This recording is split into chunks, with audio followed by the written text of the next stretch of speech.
Những ngày gần đây, cộng đồng người Việt Nam ở nước ngoài cũng như ở trong nước đang xôn xao xuất hiện một vị chân tu tên gọi Thích Minh Tuệ. Hiện tại bây giờ ở trên mạng xã hội ấy, thì có nhiều luồng ý kiến, có trái chiều và có chiều phải chiều trái. Thì bây giờ thì có người ủng hộ và cũng có luồng không ủng hộ. Thì bây giờ thầy, theo cảm nhận của thầy ấy, thì luồng không ủng hộ thầy thì thầy sẽ có cảm giác như thế nào ạ? Luồng không ủng hộ mình cũng ước nguyện cho họ được hạnh phúc. Dạ, vâng. Còn cái luồng mà ủng hộ mình cũng không có tham đắm mê say, mình cũng ước nguyện cho họ hạnh phúc. Dạ. Mình bình đẳng đối với mình như thế nào đều tốt đẹp cả. Dạ, vâng. Mình không quan tâm đến ủng hộ mình hay không ủng hộ mình. Dạ, ủng hộ cũng tốt đẹp mà không ủng hộ cũng tốt đẹp. Dạ, Di Đà Phật. Dạ, con mong chính pháp thì luôn sẽ sớm soi sáng cho tất cả mọi người cán bộ trong đấy rồi ạ. Vâng, ai làm cái điều thiện nữa thì họ được hưởng lấy điều thiện. Dạ, vâng. Ai làm điều ác thì họ được hưởng điều ác thôi. Họ nói xấu hay là họ nói thì rồi cũng bị người khác nói lại nhân quả của họ, hay là họ làm cái điều thiện, nói cái điều tốt thì sẽ họ được cái điều lành. Cái đấy có nhân quả rồi, mình mắc mớ gì mình phải buồn khổ trong ấy. Mình không có, con cũng không có tham gia cái đấy. Họ nói sao cũng được. Dạ, A Di Đà Phật. Nam mô Như Phật. Thầy bố thí mà hỏi bây giờ thầy đi đường mòn Hồ Chí Minh về Việt Nam luôn ạ? Cái đấy con giờ không nói đi đường nào lỡ, đi đường rồi rẽ. Con cứ đi như thế rồi Cứ đi vâng. Con không có nói rồi để lỡ mọi người canh chờ đấy, khổ. Con tự đi để duyên thì nó tốt đẹp hơn. Dạ, A Di Đà Phật. Con thưa mọi người là ở đây là con cũng nói với mọi người biết là con đi tập học để luyện cái đạo đức sức khỏe. Không phải là sư là thầy gì cả. Con cũng không phải là Nam Tông Bắc Tông. Con cũng không phải là thuộc giáo hội gì. Con là một người Việt Nam đi tập học, công nhân đi tập học theo lời Phật dạy. Như thế nhưng mà con là không có nhận tiền bạc của ai cả, bất kỳ qua hình thức nào cả. Con chỉ nhận cái đồ ăn khất thực buổi sớm, gặp họ cho ăn như thế ngày một bữa rồi thì con không nhận nữa. A Di Đà Phật. Dạ thầy ơi, cho con xin hỏi chút, thầy có thể là chia sẻ với con thêm một chút về cái suy nghĩ của thầy về vấn đề xem bói được không ạ? Vì con không xem bói rồi, con không biết về vấn đề đấy, thì thầy có thể chia sẻ cái suy nghĩ quan điểm của thầy về vấn đề xem bói. Cái xem bói đấy thì mọi người đừng có xem bói. Xem bói đấy thì nó không có tốt đẹp. Tại vì xem bói nhiều người bói toán thì Phật không có dạy về xem bói. Rồi có nhiều cái đúng, có nhiều cái không đúng, nhưng mà mình đừng có bói toán, đừng có học cái đấy, học cái đạo đức, cái giới luật, cái không có sát sanh, không có trộm cắp, không có tà dâm, không có nói láo, không có uống rượu bia ấy. Giữ năm giới đấy chứ còn bói toán, họ mà tài giỏi thì họ đã bói được cho họ. Dạ, A Di Đà Phật. Và đúng rồi, làm cái điều thiện thì được cái lợi ích của họ. Cho bói toán này họ cũng nói như thế rồi, nhưng mà rồi ai đây cũng chết cả, cũng như thế cả. Không bói đây cũng như thế, chỉ có làm cái điều thiện thì mới tốt đẹp cho mình thôi. A Di Đà Phật. Trong thời gian qua thì thầy tu tập thì thầy đã đạt được cái gì? Con tu tập thì con đạt được cái tập học, cái bộ hành với cái đời sống ba y một bát một bờ của con như thế này thôi, chứ còn những cái khác thì con không biết được. Con gì giữ, con cũng nói với mọi người là con cố gắng con tập học để không có mang cái danh gọi là lừa đảo. Con chỉ có thực hành cái đời sống phát nguyện ba y bát suốt đời như thế này để tu thành cái trí tuệ cho mình, đạt cái trí tuệ Phật thì tốt đẹp. A Di Đà Phật. Con cũng hướng dẫn cho mọi người. Thầy định như thế này nhưng mà thầy có sức khỏe. Con tu ba y bát như thế này cho đến chết. Dạ, A Di Đà Phật. Ngồi thiền ở một nơi hoang vắng như vậy thì con hay có cái nỗi sợ như kiểu là sợ cái cõi người âm, gọi là sợ rắn, sợ những động vật ác, động vật hình dữ ấy, thì làm sao có thể vượt qua được cái nỗi sợ đấy ạ? Mình tu tin theo Phật, tu thiền, làm nếu mà ăn thịt rắn thì rắn cắn chết thôi, nhưng mà mình kể cả ngồi thiền trong rừng á, ngồi yên lặng như thế thì rắn cũng không cắn. Trừ trường hợp mình chặt trêu chọc nó động nó mới cắn hay là bỏ chạy ấy. Nhưng mà ngồi rắn thì nó cũng không cắn mình, chỉ có duyên nghiệp của mình thì nó mới cắn, còn không mình cứ ngồi thuyền bình thường thì cũng không có sao cả. Rắn con đường phải tới, với lại muốn để cho ít phiền não, với lại ít ấy, chỉ có giữ giới luật cho nghiêm chỉnh rồi xả ly đời sống, xuất gia tu hành. Như con xuất gia như thế này rồi con vẫn còn phiền não chứ chưa thiền được, nên là con không biết. Muốn ngồi chết già khỏi đau thì phải giữ giới luật, tu hành rồi bắt đầu tập kham nhẫn, vượt qua cái đau nhiều lần như thế thì nó không đau nữa. Dạ như là Khó lắm, đau là khó lắm. và vượt qua kham nhẫn, phải chịu đựng quán thọ, quán cảm thọ đấy, quán các cái điều đó thì thường xuyên siêng năng cứ ngày ngồi 10 tiếng trong vòng 3 năm thì nó không đau. Ngày nào cũng ngồi cho được 10 tiếng liên tục, ngồi chết già một tư thế để muốn thay đổi thì khoảng 3 năm thì sau đó thì mọi người chắc chắn là ngồi được, không có sao cả. Gì đâu này. Tại vì cái đó là cái thực tế của con là 10 đến 15 tiếng với một ngày về như thế, con ngồi như thế 3 năm thì bây giờ nó đau, nhưng mà ở cái ngưỡng cửa mình chịu được, mình nó cho phép. Dạ gì được vậy. Thầy cho hỏi, cái lúc mà thầy trong thời hỷ của thầy gửi tên đấy thì thầy là con có biết là thầy ngồi thầy ngủ, nhưng mà trong cái đấy thì cũng là thiền đúng không thầy?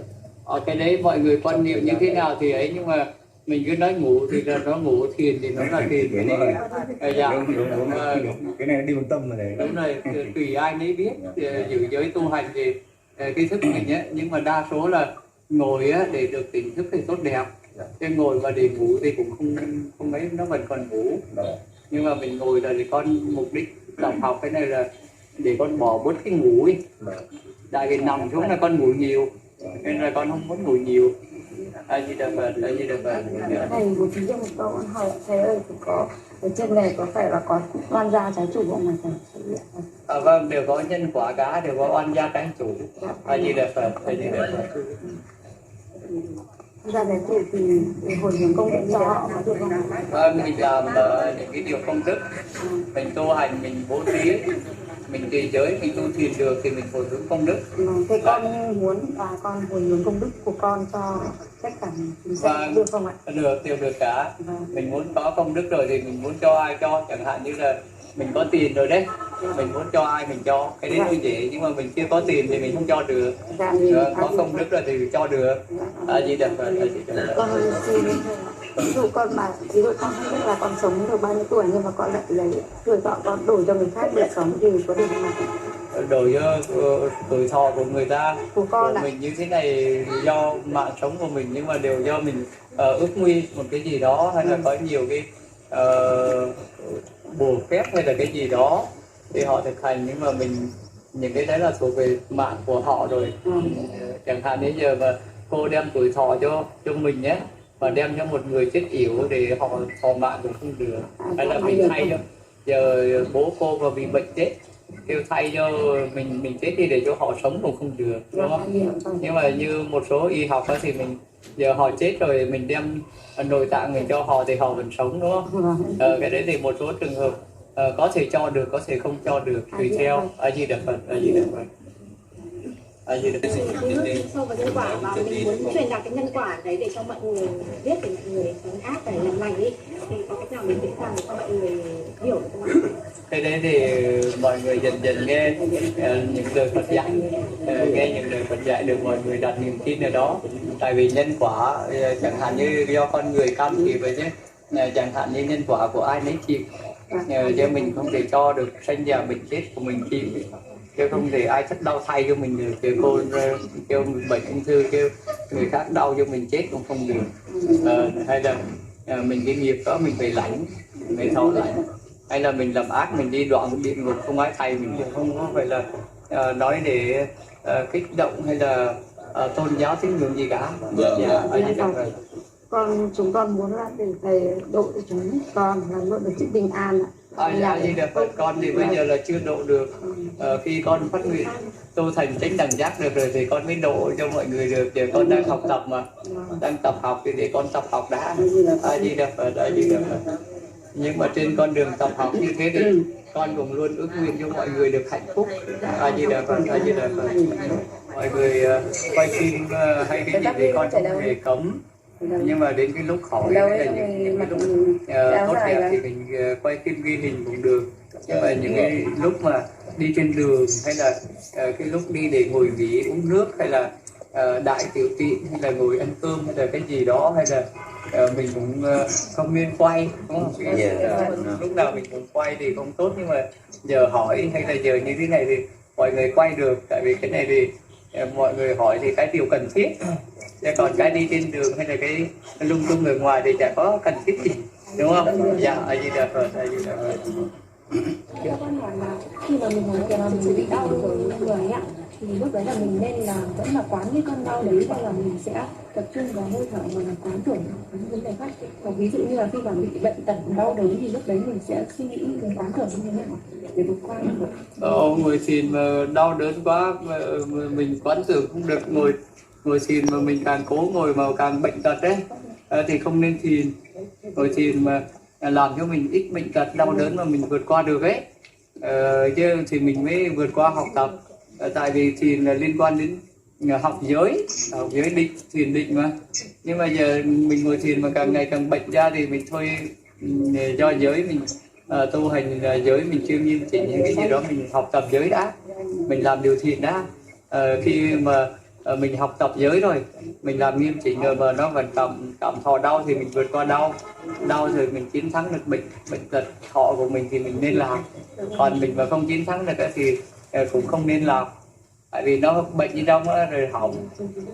Dạ, có tùy theo cái trường hợp mà mình cố gắng, có trường hợp mình tinh tấn phi thời thì cũng chết.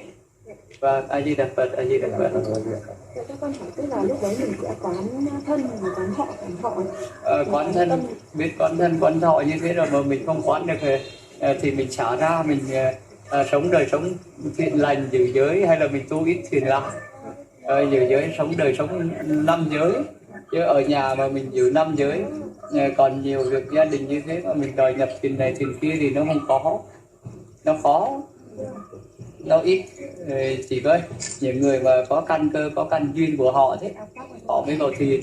Những cái người đó không nói, nhưng mà mình cố mình ép vào thì nó lại không được, nó lại còn tưởng này nó loạn lên, loạn tâm rồi mình lại sinh bệnh. A Di Đà Phật, A Di Đà Phật. Ví dụ như bọn con không có thời gian có thể ngủ thì mình có thể truyền một cách nào khác Thiền quán, đi đâu mình làm mình cũng thiền quán. Trong 40 nghi đi từ bỏ dục tham, đừng có tham sân si nữa. Khi nào cũng đừng có tham dục, đừng có sân hận, đừng có si mê nữa, cứ quán. Đừng có ngã mạn nữa, những cái đấy ít ăn ít ngủ á, đừng có tham dục nhiều nữa, chỉ cần tiêu diệt, làm cho giảm tham sân si là tốt đẹp. A Di Đà Phật, A Di Đà Phật. Con xin phép thầy con được đảnh lễ thầy. Được rồi, không cần như thế là đảnh lễ rồi, không đừng có đảnh lễ như thế rồi cũng cái tâm mình đấy là tốt đẹp rồi. A Di Đà Phật. Chưa?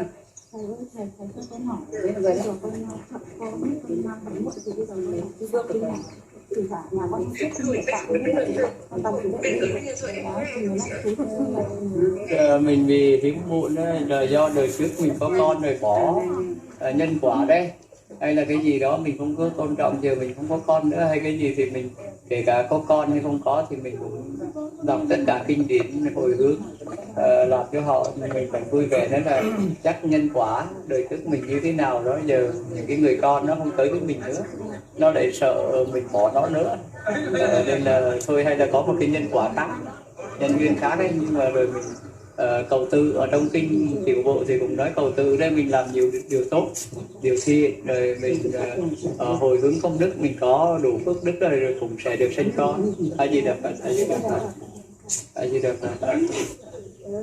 Thì con đang ở bên nước ngoài rồi thì con muốn lễ này A Di Đà Phật, con bỏ điện thoại để con không muốn nói chuyện qua điện thoại. Di Đà Phật. vì con muốn đảnh lễ thầy. Cái đấy thì việc của họ, không cần phải xin nhà. Và việc của họ con không có phải nói là phải đảnh lễ con hay là không đảnh lễ gì đấy. Cái đấy họ muốn thì họ tự đảnh lễ hay họ tự làm thì cái đấy là tự nguyện của họ. Cho con không có hề kêu họ hay là cái gì cả. A Di Đà Phật, xin bố thí trì giới tu thiền, cái đó là 3 cái con đường tạo phước, và cái chừng đấy là hết rồi.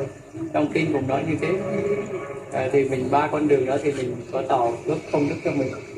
A Di Đà Phật, A Di Đà Phật. Vợ con thì hơn 1 tháng nữa là sẽ làm 1 tháng rưỡi nữa sẽ sinh ấy, thì con muốn là cầu cho vợ con là con ở mẹ chồng con vuông ấy, sức khỏe thì cầu như thế nào được? Mình đi làm nhiều cái việc thiện, bố thí cho những cái người có đức hạnh, có giới luật, người ta tu hành rồi hồi hướng công đức, rồi mình những cái ngày từ giờ cho đến đó mình phát nguyện những ngày trai giới, cả vợ cả chồng ấy, giữ 8 giới, rồi cúng dường vô 10 phương chư Phật, chư hiền thánh, mình được cái công đức cho họ, được cái công đức thì ước nguyện cho họ những cái điều tốt đẹp hạnh phúc. Ngài Di Đà Phật, Ngài Di Đà Phật. Người ta tự tử. Người ta tự tử, nhưng mà khi tự tử là thường mang theo cái hiểm hận cái gì đấy, cái độc ác nào đấy, hay là một cái nỗi uất ức nào đấy, hay là hận thù hay cái gì đó, thì họ chết như thế thì đọa vào đường dữ thôi. A Di Đà Phật, A Di Đà Phật. Và những cái người đó nếu mà đọa những cái người tự tử như thế mà sanh thiên được thì ở trên đời này chả ai giữ giới, không làm gì để sanh thiên nữa, để gần già rồi tự tử sanh thiên.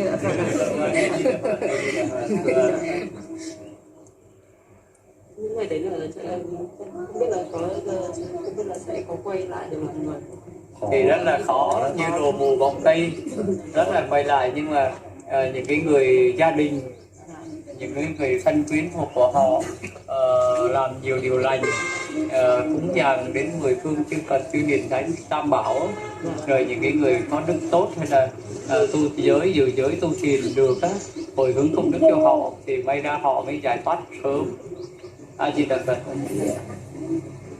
Lúc nào mà con ngồi xuống tự tin mà con bị kiểu tưởng niệm quá, con cảm giác con sợ, rất là sợ, nên là con nhiều khi là con cố muốn thoát khỏi ra rồi, nhưng mà con Cái đấy thuộc về ái, mình còn ái luyến tham ái đời sống, ai luyến ai đó, hay là tình thương ấy, hay là cái gì, rồi mình mới sợ hãi cái này cái kia, mình không xả bỏ được, mình mới thành ra như thế. Giờ mình ở trên đời mình giải thoát hết, mình không có tiếp điều gì thì nó không sợ nữa. A Di Đà Phật. Khi mình giải được tham dục, được sân hận, si mê rồi thì mình ngồi thiền, mình tụng kinh điều gì nó cũng không sợ nữa. A Di Đà Phật. con cũng kiểu có cảm giác là kiểu như là có rất là nhiều người ở xung quanh ấy. Vâng, giống như thế này giờ khi con tu hành như thế này, con giữ giới được, mọi người đứng xung quanh như thế này thì con vẫn bình thường, nhưng mà khi mà con lừa đảo hay là không đúng mà làm như thế này thì lại rất là sợ. Như mọi người làm nhiều điều còn chưa giữ giới được, còn bất tịnh mà mình tụng kinh hay là cái gì thì những cái đấy trong tâm nó lại không được. A Di Đà Phật. A Di Đà Phật. Nhưng mà con hỏi thầy, con nhìn thấy tất cả những hội chúng sanh đấy, không biết làm sao họ khổ thì con cũng thấy khổ, tất cả mọi người ai thế nên thì không biết lý do, thế là lý do gì, bởi vì con cứ nhìn thấy họ già hoặc trẻ hoặc mất hoặc là những người bị đau khổ là con cũng đau khổ theo họ. Lần sau mình tư duy nói là mình rồi cũng như họ, rồi họ cũng đau khổ mình thôi. Lần giờ nghe Đức Phật nói là học theo giải thoát được làm chủ tu hành được, giải thoát khỏi sinh già bệnh chết đấy, thì mình đừng có như họ nữa. Thì mình giải thoát, mình tìm cách mình học, mình tu giới, tu thiền, quyết tâm như thế nào mình xả ly, nhưng mà ở nhà thì không được đâu. Mình nói là lần mình rồi cũng bị già chết như người này, cũng bệnh chết, lúc sau gì mình cũng như thế, họ khổ mình cũng khổ. Nên là mình biết như thế rồi, mình làm theo cái lời Phật dạy thì mình tu hành được thì mình không khổ nữa. A Di Đà Phật. A Di Đà Phật. A Di Đà Phật. Để quên những cái ác này, để làm cái điều thiện, học hành ở đời pháp thế gian nhiều rác rưởi nhiều cả không tốt. tham đắm tranh đua tiền bạc đau khổ, mình bỏ rồi mình không nhét cái đấy vào đầu và nhét những cái thiện lương. Cái giới luật đừng có sát sanh, đừng có trộm cắp, đừng có sống hiền thiện như thế cũng tốt đẹp. Hôm nay muốn gặp thầy để cảnh lễ để xin điều như thế. Mình khi làm cái điều thiện mình không có hại ai cả. Mình tuy là mình ngu, mình không có chạy đi dùng trí tuệ để mình lừa gạt, mình lấy cái tài sản hay là tranh đua quyền lợi cái gì mình không biết thôi. Mình chỉ biết sống hết cái đời này trải qua rồi mình làm điều thiện đấy, sống hạnh phúc với mọi người rồi giữ giới tu hành, chỉ nghe lời Phật dạy đấy, tu thiền như thế là hạnh phúc rồi. Đời trước ấy là do nhiều khi mình chê bai người khác, rồi giờ trí tuệ mình bị che đấy, do dục tham, giờ mình bỏ dục tham ấy để khi đời sau nó có trí tuệ. A Di Đà Phật. Con chúc thầy mạnh khỏe. A Di Đà Phật. Con chúc thầy sức khỏe. A Di Đà Phật. A Di Đà Phật. Vậy là muốn hỏi gì đúng không? Con muốn hỏi gì con hỏi. Thầy cho bố mẹ con sống 100 năm. Chắc là khả năng là cũng hết rồi họ. Thôi để cho thầy đi. Mọi người đi về công việc của mình nhỉ. Dạ vâng, nhờ thầy chúc thầy chúc thầy đi A Di Đà Phật.